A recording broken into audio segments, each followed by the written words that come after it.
David Goggins is literally the most disciplined man on the planet. But he wasn't always like this. He was once just like you. He used to quit when things got hard and complicated. He struggled to keep up with the goals and promises he made to himself. He gave up on his diet and aspirations multiple times. But then, unknowingly, he tapped into a powerful science we now know as neuropsychology.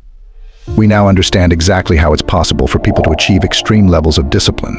And the fun part is they actually enjoy it.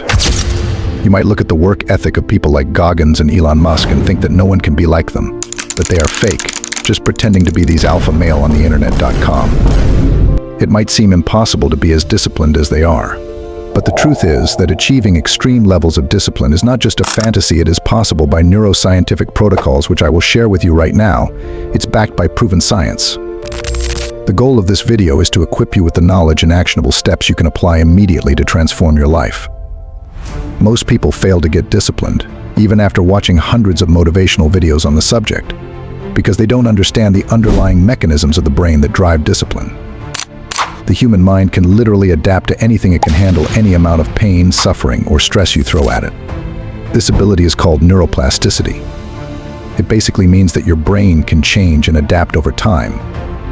This trait has been key to human survival and is a big part of why we've made it this far as a species.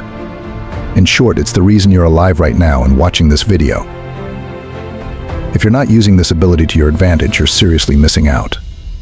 This is just the intro to neuropsychology. Think of neuroplasticity as the foundation of how the brain works, and keep it in mind as we go deeper into the brain. We're going to talk about 3 key parts of your brain and how you can use them to your advantage.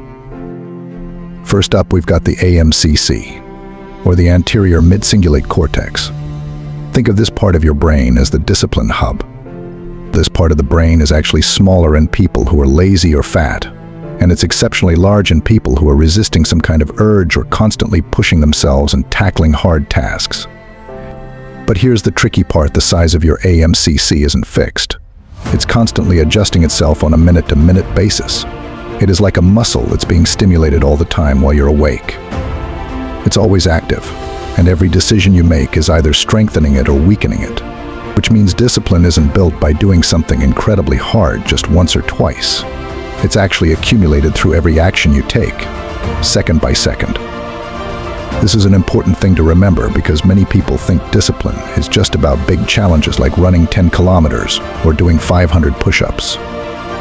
While those are examples of discipline, the reality is that true discipline is more like an ocean.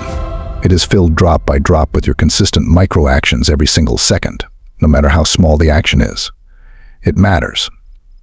The second part is the hippocampus, and no, it's not a hippo on a campus. It's a crucial part of your brain that helps you adapt to tougher tasks as you build your discipline.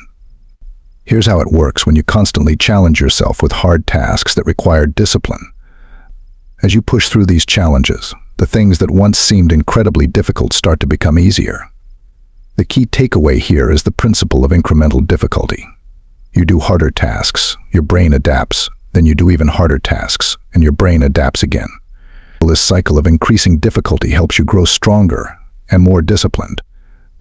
Here's a practical way to apply this law. Just take a small notebook and write down what you did today.